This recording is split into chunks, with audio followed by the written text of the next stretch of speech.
আসসালামু আলাইকুম ভাই ও বোনেরা, এগেন আরেকটা ভিডিওতে স্বাগত। কথা দিয়েছিলাম যে রাশিয়ার এই যে উচ্চশিক্ষা নিয়ে কথা বলছি, আমার প্রিভিয়াস ভিডিওতে বলেছিলাম যে এই টপিকের উপরে আরেকটা কথা বলবো, তো সেই টপিকটি শুরু করলাম। সেটা হলো যে শহরগুলো আপনারা কোন শহর সাধারণত চুজ করবেন এবং কোন শহরগুলো আপনাদের জন্য ভালো হতে পারে সে বিষয়ে। তো যাই হোক, গত ভিডিওতে বলেছিলাম যে বড় শহরের সুবিধা কী, ছোট শহরের সুবিধা কী। তো আজকের টপিকটা হলো যে আপনি যখন রাশিয়াতে পড়াশোনার সিদ্ধান্ত নিচ্ছেন বা নিয়ে ফেলেছেন যে আপনি রাশিয়াতে পড়াশোনা করতে আসবেন, সেটা ব্যাচেলার হোক বা মাস্টার্সে হোক, ল্যাঙ্গুয়েজ প্রোগ্রামে হোক বা মেন প্রোগ্রামে হোক, ল্যাঙ্গুয়েজ প্রোগ্রাম, মেন প্রোগ্রাম, এই সকল বিষয়ে আমি বেশ কিছু ভিডিও বানাইছি, সেগুলো আপনারা অলরেডি দেখছেন।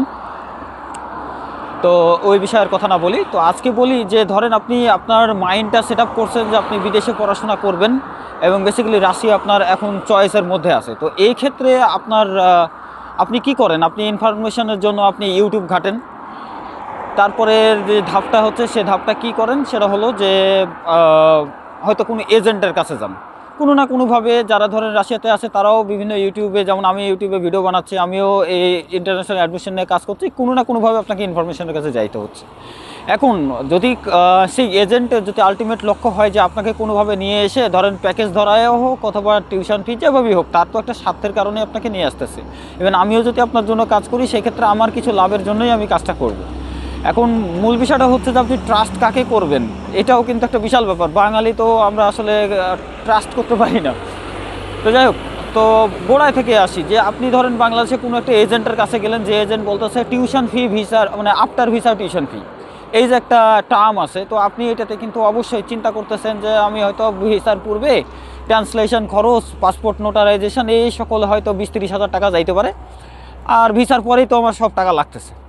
তো একটা জিনিস বলি, রাশিয়াতে সাধারণত ভিসা রিজেক্ট হয় না, তবে কিছু কারণ থাকে রিজেক্ট যাবার হয় না, 1% রিজেক্ট হয়। এখন ওই 1%-এর মধ্যে যদি আপনি চলে আসেন তাহলে তো ভার করার কিছু নাই, তাহলে আপনাকে বিকল্প পন্থা অবলম্বন করে হচ্ছে ভিসা নিতে হবে।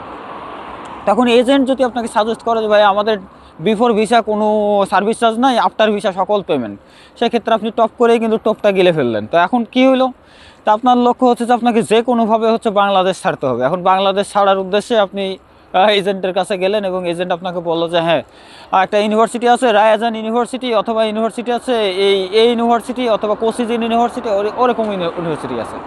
তো এই সকল ইউনিভার্সিটিগুলোতে তুমি যাও। তো যদি ধরেন কেউ আফটার ভিসা টিউশন ফি নিয়ে যদি ধরেন মস্কোতে বা সেন্ট পিটার্সবার্গে আপনাকে কেউ নিয়ে আসতে পারে, তাহলে সেই ক্ষেত্রে ধরেন আপনি সে ডিসিশনটা নিতে পারেন। একদম সত্য কথা। হ্যাঁ, আর মস্কোতে হয়তো 2টা ইউনিভার্সিটি, যেমন কোসিজিন ইউনিভার্সিটি আর একটা কি যেন ইউনিভার্সিটি আছে, এরা হচ্ছে যে আফটার ভিসা টিউশন ফি নেয়, কিন্তু সেই ক্ষেত্রে এদের কোটার পরিমাণ খুবই কম। আপনি ওখানে আবেদন করলেই চান্স পাবেন না, কারণ হচ্ছে যে আগে থেকে বন্ধ, ওরা অ্যাডমিশন বন্ধ করে দিচ্ছে। আর বাংলাদেশি স্টুডেন্টকে তো কোসিজিন ইউনিভার্সিটি আর নিচ্ছেই না মনে হয়, এরকম কিছু রিপোর্টিং পাইছি।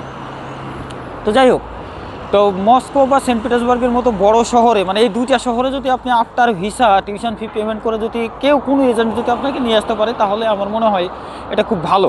হ্যাঁ, তো আমার কাছে এই অপশানটা আপাতত নাই, মস্কোতে আছে, সেন্ট পিটার্সবার্গে টোটালি নেই। হ্যাঁ, আর দ্বিতীয় বিষয় হচ্ছে যে তাহলে এখন এজেন্টের কাছে যখন গেলেন, এখন এজেন্ট যখন আপনাকে বললো যে টিউশন ফি আফটার ভিসা, তখন আপনি কি সিদ্ধান্ত নিলেন? সিদ্ধান্তটা নিলেন যে হ্যাঁ, তাহলে একটু দাঁড়াই ভাই, তাহলে হচ্ছে টিউশন ফিটা আমরা পেমেন্ট করব হচ্ছে যে আফটার ভিসা, এটা তো ভালোই, কোনো রিস্ক নাই। কিন্তু আপনার যে সময়, ডেডিকেশন, অনেক কিছু কিন্তু চলে যাবে এর মধ্য দিয়েই।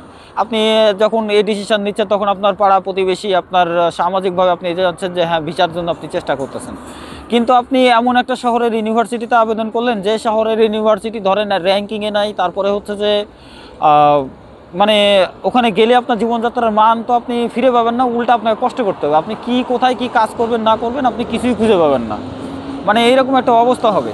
যদিও অনেকে বলে রাশিয়াতে কাজ আছে, হ্যাঁ কাজ আছে ভাই রাশিয়াতে, এটা নিয়ে কোনো সমস্যা নেই, আপনি ছোটো সিটিতেও কাজ করতে পারবেন। এখন আপনি একটা মিডল ক্লাস ফ্যামিলির ছেলে, সেই ক্ষেত্রে আপনি ধরেন কি বলবো যে আপনি জীবনে কোনো দিন কাজ করেন নাই, তাহলে কৃষি ক্ষেত্রে যে আপনি কিভাবে সে কাজটা করবেন?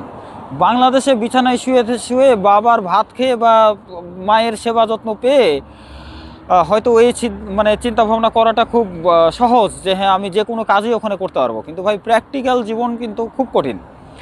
তো তার জন্য হচ্ছে যে এই আফটার ভিসা টিউশন ফি এই ফাঁদে না পড়ে আপনারা এটাকে আমি ফাঁদই বলবো, কারণ হচ্ছে যে আপনি যখন আফটার ভিসা টিউশন ফি এগুলো সাধারণত কোন ইউনিভার্সিটিগুলো দিবে যেগুলো র্যাঙ্কিং কম, যেগুলো স্টুডেন্ট খুঁজে পায় না, অথবা ধরেন ছোট কোনো সিটি আছে সেই সিটিতে হচ্ছে যে ইন্টারন্যাশনাল স্টুডেন্ট দরকার, তাদের ডিপার্টমেন্ট আছে, সেই ক্ষেত্রে এই সুযোগটা দিবে কিন্তু। হ্যাঁ, এটা সহজ।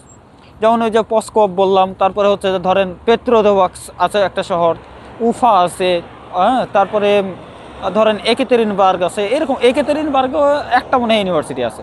তো এই হচ্ছে অবস্থা। তো এই সকল ফাঁদে ফাঁদে আমি মনে হয় বোঝাইতে পারছি ভাই, যে আসলে আফটার ভিসা টিউশন ফি দিয়ে আপনি হয়তো রাশিয়ায় আসতে পারবেন, কিন্তু আপনি একটা ভালো শহরে যদি না আসতে পারেন তাহলে আপনি টাকাটা ইনকাম করবেন কই থেকে ভাই? ধরেন ওই ছোট শহরগুলোতে বলবে যে ধরেন ওখানে ইনকাম ভালো, ল্যাঙ্গুয়েজ শিখতে পারলে কোনো কিছু কথা নেই, এরকম হয়তো আপনাকে কোনো তথ্য দিল। তো সেই ক্ষেত্রে কী দাঁড়াবে বিষয়টা দাঁড়াবে এইরকম, যে ধরেন আপনি ওখানে যে কোনো কাজ পাচ্ছেন না, যেটা ইনকাম করতেছেন হয়তো আপনার এভারেজ ইনকাম 50,000 রুবল, তো আপনার তো 30,000 রুবল ওখানে চলেই যাচ্ছে, তো ঘুরিয়ে ফিরে আপনার 20,000 রুবল পকেটে। তো 20,000 রুবল দিয়ে আপনি কীভাবে আপনার জীবনটা চেঞ্জ করবেন? হ্যাঁ, তো এরকম অনেক ব্যাপার স্যাপার আছে। তো বড় শহরে হয়তো একটু এক্সপেন্সিভ, কিন্তু এখানে ইনকামের সুযোগ আছে, বিধায় তো সেটা এক্সপেন্সিভ ভাই, এটা হচ্ছে ব্যাপার। তো এই এক্সপেন্স থেকে আপনি যদি নিজেকে ধরে রাখতে পারেন যে হ্যাঁ আমি এই জায়গায় খরচ করবো, এই জায়গায় খরচ করবো না, এইভাবে যদি আপনি ইকোনমিক হতে পারেন, তাহলে তো সেই ক্ষেত্রে আপনি টাকা সেভ করতে পারবেন। তো যাই হোক, আজকের ভিডিওতে আমি যেটা বোঝার চেষ্টা করলাম যে যারা সিদ্ধান্ত নিয়েছেন যে রাশিয়ায় পড়াশোনা করার উদ্দেশ্যে আসবেন, সেই ক্ষেত্রে এজেন্সি যদি আপনাদেরকে বলে যে আফটার ভিসা টিউশন ফি, তাহলে আমি যে কথাগুলো বললাম এগুলো একটু ভাই বিবেচনায় নিন, যে আফটার ভিসা টিউশন ফি নিলে আমি এই জিনিসটাকে নিরুৎসাহিত করতেছি না, যে আফটার ভিসা টিউশন ফি কেউ যদি একেবারেই না পারেন তাহলে অবশ্যই আফটার ভিসা টিউশন ফি যাবেন। আমার কাছেও সেই অপশান আছে, কিন্তু কোন কোন সিটিতে আছে না আছে এগুলো আমার কাছ থেকে আগে জেনে নিন। হ্যাঁ, আর ওই সকল সিটিতে যখন যাবেন তখন আবার ভাই কোনো দোষ দিতে পারবেন না যে ভাই আপনি আমাকে মিথ্যা কথা বলছেন, ওখানে খুব ইনকাম এই সেই। আমি ভাই ওই ধরনের কোনো মানুষ না, আমি এগুলো বলতেও চাই না। তো যাই হোক, আমার কথাগুলো হয়তো বুঝতে পারছেন। তো আপনারা যখন সিদ্ধান্ত নেবেন, তাহলে আমার এই কথাগুলো যদি মনে পড়ে, বা আপনারা যদি দেখেন আমার এই ভিডিওটা, তাহলে অবশ্যই কথাগুলো একটু সিরিয়াসলি নিন, কারণ আমি প্র্যাকটিক্যালি এদেশে আসি এবং একটা ভালো শহর সেন্ট পিটার্সবার্গে আসি। তো সেই শহরের প্র্যাকটিক্যাল অভিজ্ঞতা থেকে আপনাদের কাছে এই বিষয়টা শেয়ার করতেছি। কথা কি বুঝলেন? তাহলে ভালো থাকেন, সুস্থ থাকেন, আল্লাহ হাফিজ।